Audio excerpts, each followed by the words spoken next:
Good morning সকলকে। মৌমিতা মাহাতো ব্লগে আপনাদের সকলকে স্বাগত। কাল বিকেলে প্রচুর ঝড় বৃষ্টি হয়েছে, তো সকালে উঠেই দেখি উঠোনের 4-5 পাতায় ভরে গিয়েছে। আর আমি সোজা গেছি আমার টপ বাগানের গাছগুলো কেমন আছে দেখতে, কারণ আমার ভয় ছিল যে কুমড়ো গাছের চারাগুলো বোধহয় ঝড়ে ভেঙে গেছে। তো দেখলাম যে কুমড়ো গাছের তো কিছু হয়নি, আর অ্যালোভেরা গাছগুলোরও কিছু হয়নি। আসলে কথায় আছে না, ভাড়া বাড়িকে যতই সাজাও ভাড়া বাড়ি কোনো দিন নিজের হয় না। কোয়ার্টারও তো সেই ভাড়া বাড়ির মতোই। আমি যতই নিজের মতো করে সাজাই, একদিন না একদিন এই ভাড়া বাড়ি ছেড়ে আমাকে ঠিক চলে যেতেই হবে। তো মাঝে মাঝে ভাবি যে এত সব কী জন্য করছি, খাবো দাবো ঘুরে বেড়াবো।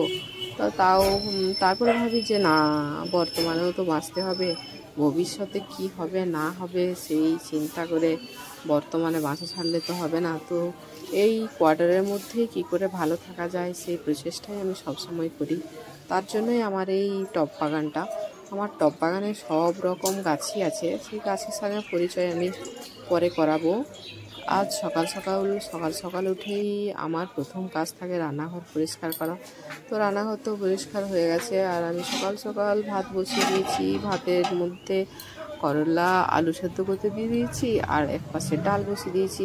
আজকে বাজারে তেমন কিছু নেই, এই ফ্রিজে দেখলাম কিছুগুলো পটল পড়ে আছে, আর বাজার যেতে হবে। আসলে পড়ে আছি আমি, আমাকে মোটে বাজার যেতে ইচ্ছে করে না।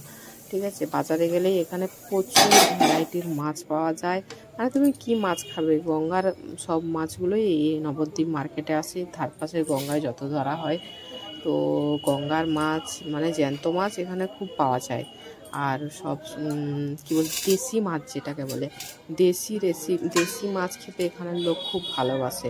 ঠিক আছে, আর হচ্ছে বাজারটাও একদিন ঘোরাবো আমি, নবদ্বীপ মার্কেটটা কেমন কি সেটাও একদিন ঘোরাবো। তো আমি এখানে পটল পোস্ত বানানোর জন্য পটলগুলোর খোসাটা আমি ভালো করে ছাড়িয়ে নিচ্ছি। ঠিক আছে, তারপরে হচ্ছে পটলগুলো কিন্তু আমি কিন্তু পটল ভাজার সময় অন্যরকমভাবে কাটি। একটু ওপরের খোসাটা জাস্ট খড়খড় করে ছুলে নিই আর ভাজি, কিন্তু এইভাবে কাটলে পটলটা বেশ নরম হয়। ওপরের খোসাটা পুরোপুরি আমি ছাড়িয়ে নিয়েছি এবং সবগুলো এইভাবেই আমি কেটে নিলাম। আর কাটার পর সবই ঠিক ছিল, যে আমি ভাবলাম তাড়াতাড়ি করে আজ রান্না হয়ে যাবে। এবারে আমি চান করে রেডি হয়ে যাব, রাজীব আস্তে আস্তে আমার সব কাজ হয়ে যাবে। ও বাবা, দেখি কারেন্ট চলে গেছে। কালকে ঝড় বৃষ্টি হয়েছিল, তো সেই কারণে আর মানে কারেন্টে হয়তো কোথাও ডিস্টার্ব করছে, সেই জন্য কারেন্ট প্রায় 45 মিনিট 1 ঘন্টা মতো চলে গেছে। এবার পটল পোস্ত বানানোর জন্য তো পোস্ত দরকার। আর আমার শিলনোড়া যে একবার আমি কালমেঘ বেটেছিলাম, এত তেতো হয় ওটাতে বাটলে, শিলনোড়ায়, ওই জন্য আমি বাটি না, ওই মিক্সিতেই গ্রাইন্ড করে নিই সব মশলা।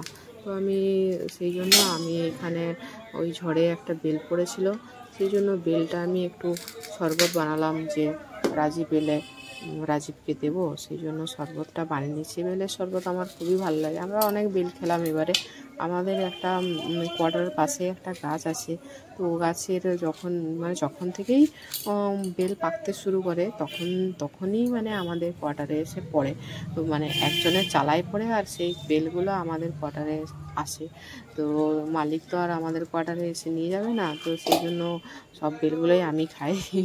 তো অলরেডি কিছুদিন নয়, প্রায় 15-20 দিন আগেই মালিক সব বেলগুলো পেড়ে নিয়েছে। 2-1টা ছিল যেগুলো পারতে পারেনি, তো তার মধ্যে একটা দেখছি কাল এসে আমার কোয়ার্টারে পড়ে আছে। ওইটাকে ভালো করে শরবত করে আমি ফ্রিজে রেখে দিলাম, রাজীব এলে দেবে, রাজীবকে দেবো। তো আস্তে আস্তে তারপরে দেখলাম একটু পরেই কারেন্ট চলে এলো। তো কারেন্ট আসতেই আমি পোস্তটা বেটে নিলাম। পোস্তর সাথে আমি একটু পেঁয়াজ দিয়েছিলাম, একটু লঙ্কা দিয়েছিলাম, ব্যাস এটা দিয়েই আমি মানে পোস্তটা ভালো করে বেটে নিয়েছি। পোস্তটা অনেকে পেঁয়াজ খায় না, কিন্তু আমি পেঁয়াজ খাই পোস্ততে। ঠিক ঠিক আছে। তো এরপরে আমি পোস্তটা জাস্ট পটলটা তো আগেও আমি দেখিয়েছি, পটলটাতে আমি ওই কী বলে কালো জিরে ফোড়ন দিয়েছিলাম আর সর্ষের তেল ছিল, আর তো কিছুই ছিল না। আর এরপরে এই পোস্তের পেস্টটা দিয়ে 5 মিনিট মতন একটু ভেজেছি এবং তারপরে একটু অল্প জল দিয়েছিলাম, অল্প জল দিয়ে একটু নাড়াচাড়া করে 5 মিনিট একটু ভেজে নেওয়ার পরেই আমি গ্যাসটা বন্ধ করে দিয়েছিলাম, কারণ আমার পটল পোস্ত হয়ে গিয়েছিলো। পটল পোস্ত হওয়ার পরেও দেখছি দুপুরের খাওয়ার টাইম হয়ে গেছে, রাজীবের আসতে এখনও অনেক দেরি, তাই আমি দুপুরের খাবার খেয়ে নিলাম একা একাই। তো দুপুরের খাবারের মধ্যে তো পটল পোস্ত ছিলই, তার সাথে কাঁচা পোস্ত ছিল, আর আলু সেদ্ধ আর করলার যে সেদ্ধ ছিল সেটা আমি মাখিয়ে নিয়েছিলাম, আর কালকের আলু ভাজা ছিল। তো এই দিয়ে আমি আমার লাঞ্চ করে নিলাম। ব্লগটা কেমন লাগলো? যদি ভালো লাগে তাহলে একটা লাইক দেবেন, শেয়ার দেবেন। সকলে